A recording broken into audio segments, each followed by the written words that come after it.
kajian bioskop telah dibuka. Para penonton yang memiliki karcis dipersilahkan memasuki ruangan teater. Akbar, lupakan persoalan itu.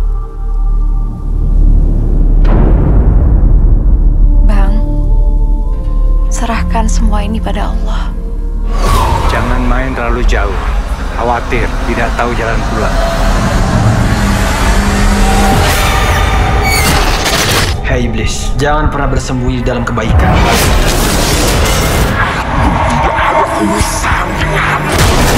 Aku akan membakar kamu dengan ayat suci Al-Quran atas izin Allah. Jangan bantu, Bar. Bantu apa?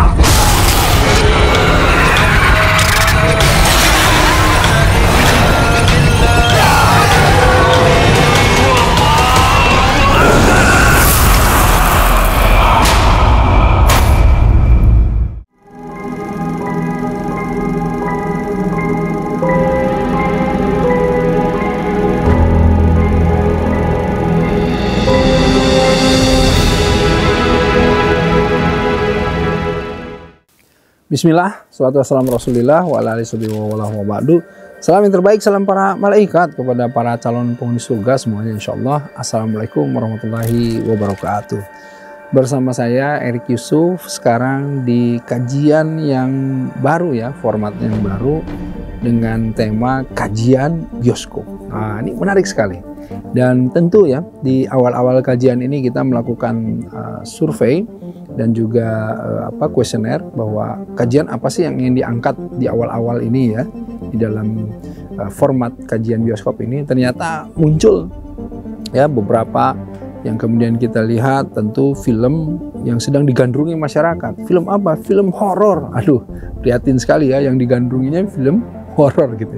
Saya ingin menyampaikan dulu bagaimana sih sejarah film horor di Indonesia ya. Saya mau kasih tahu dulu awal mula dari tahun 40-an ya.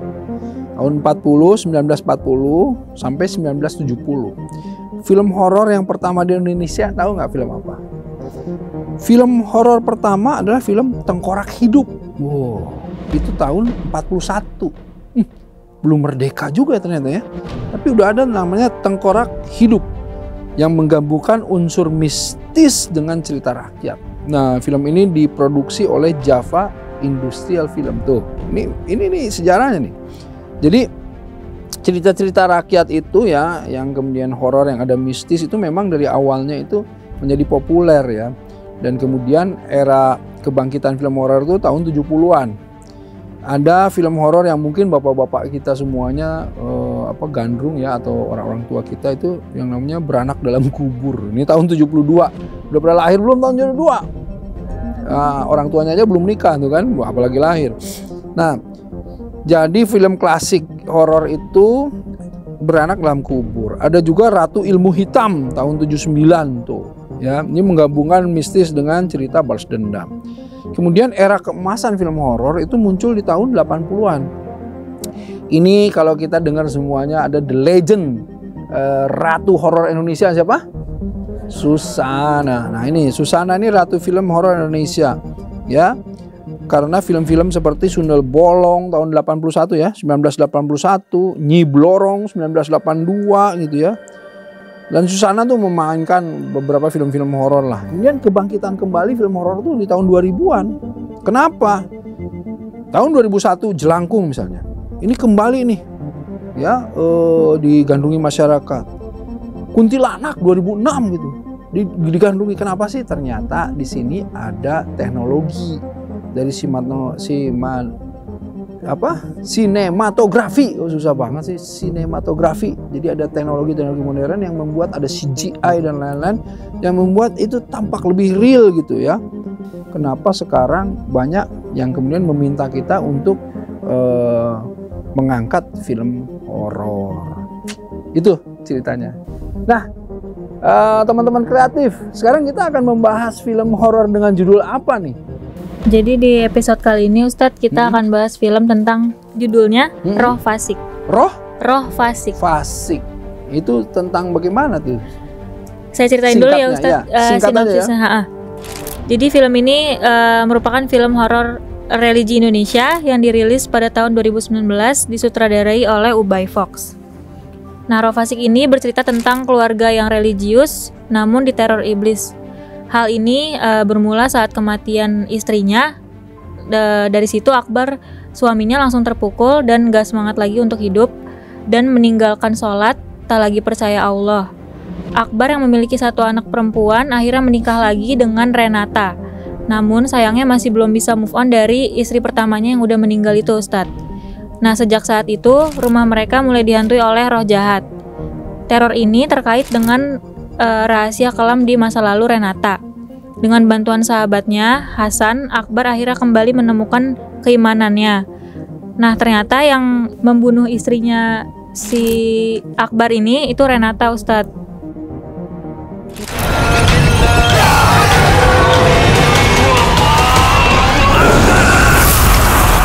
Nah, jadi gini ya, para sobat-sobat kajian bioskop gini ya. Yang kita heran itu, ini bener apa enggak ya, tolong diinikan. Artinya yang namanya orang yang seneng film horor tuh biasanya orang yang takut. Kalau orang yang berani nggak seneng film horor, bener nggak? Iya, karena buat orang yang berani ya, terus kalau ngelihat itu jadi ini apaan sih? Tiba-tiba wow gitu ya, ditampakkanlah jinnya seperti ini, buat dia ya biasa-biasa aja, nggak takut gitu. Tapi bagi orang yang takut gitu, semakin muncul atau semakin takut gitu, itu film horor. Roh fasik itu, kalau kita lihat apa sih artinya fasik ya? Kalau dalam bahasa Arab itu fasik kok ya. Jadi fa panjang fasik kok pakai qaf. Jadi fasik itu artinya keluar dari sesuatu gitu. Jadi kalau kita lihat terminologinya, dipahami bahwa yang namanya fasik itu orang yang keluar dari ketaatan kepada Allah. Itu orang fasik. Ya. Jadi tadi kan disebutkan ada orang yang keluarga religius tapi kemudian karena kematian istrinya, si suaminya ini jadi keluar dari ketaatan. Ya, berarti dia keimanannya kan kurang baik gitu ya. Nah, itu kalau kita lihat dari judul gitu ya. Nah, sementara yang namanya film horor itu harus hati-hati. Kita harus lihat bukan hanya judul tetapi kontennya juga, posternya semua harus terintegrasi bahwa ini tuh film yang akan membawa manfaat atau tidak gitu. Nah, kontennya seperti apa aja kira-kira? Nah, jadi Ustadz, saya pas nonton film ini saya nggak srek sama karakter suaminya. Jadi si suami ini semenjak ditinggal istri pertamanya, itu dia nggak mau lagi sholat berjamaah di masjid, terus nggak mau jadi imam sholat. Padahal dulunya dia orang yang taat agama.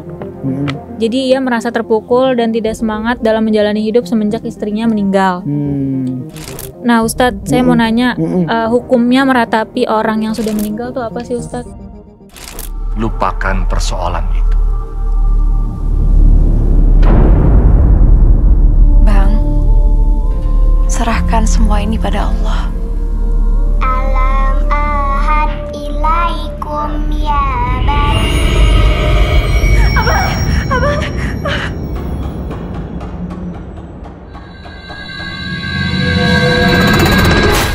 Ini antara tadi yang diceritakan dengan pertanyaan agak lain ya, tapi gini. Pertama adalah yang saya ingin komentari, kenapa orang ini keluar dari ketaatan? Karena istrinya meninggal, berarti dia nggak ikhlas dong. Ya, jadi inilah permasalahannya ketika orang itu tidak kemudian muncul keikhlasan ya terhadap apa yang kemudian terjadi. Ya, seharusnya kita memahami innalillahi wa inna ilaihi rajiun. Jadi segala sesuatu datang dari Allah dan kembali kepada Allah. Jadi sebetulnya apa yang ada di dalam diri kita, fasilitas, semua, istri, anak dan lain-lain itu kan titipan Allah. Nah, tapi bisa jadilah ada 1-2 orang seperti ini. Nah, kemudian kalau tadi pertanyaannya apa? Hukumnya meratapi. Hukum meratapi gini.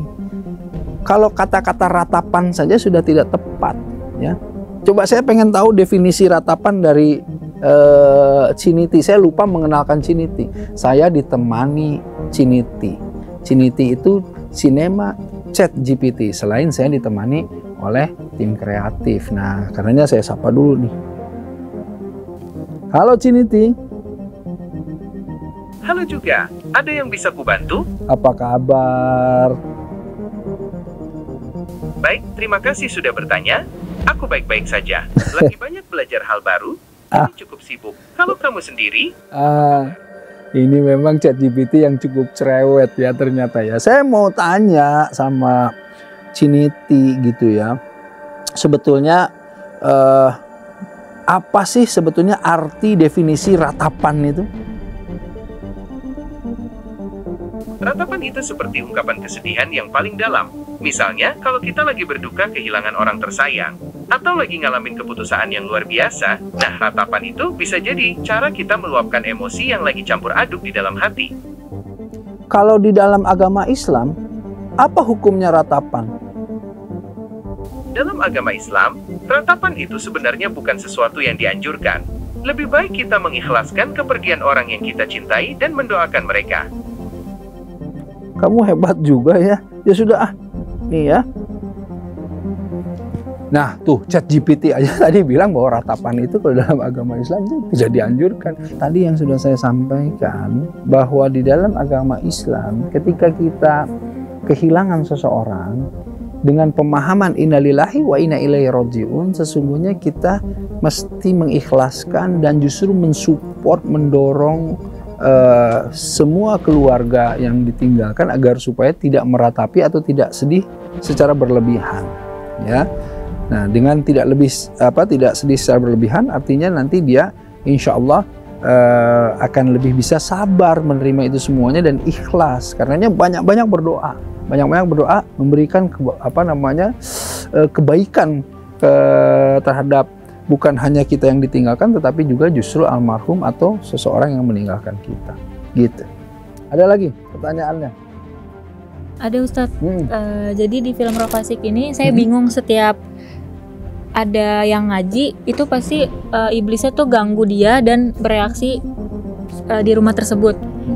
Nah, anak Akbar waktu itu membaca surat Al-Kafirun, terus iblisnya tuh langsung kepanasan Ustadz. Itu kenapa ya Ustadz? Kenapa iblis sangat takut dengan surat Al-Kafirun? Apa keutamaan dan fadilahnya?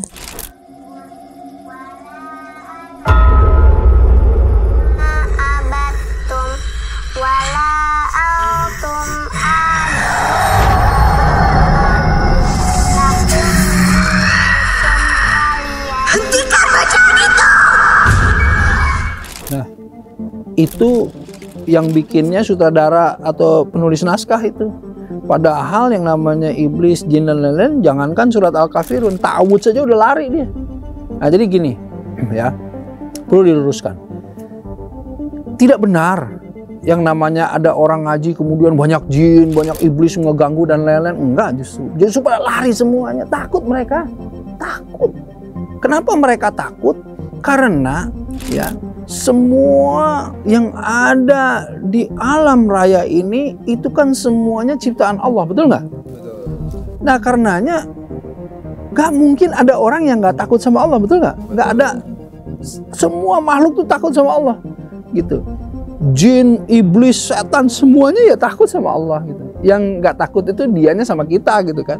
Tapi kalau kita sudah mengatasnamakan Allah, ya, jadi kayak misalnya gini. Kalau saya sharing, kalau kita datang ke tempat yang kemudian angker atau kita merasa bahwa nggak nyaman gitu ya, ucapkan a'udzu bikalimatillah tammati min syarri ma khalaq. Aku berlindung terhadap apa? Kalimat Allah yang sempurna ya, dari kejahatan seluruh makhluknya. Baru seperti itu aja semua udah pada kabur. Kita bilang a'udzubillahi minasyaitonirrajim, kabur semuanya. Kenapa kabur? Karena kita menghadirkan Allah. Yang nggak kabur itu apa? Kamu mau ngaji sepanjang apapun, tetapi kamu tidak menghadirkan Allah. Baik, menarik sekali. Karenanya jangan kemana-mana, tetap di Kajian Bioskop.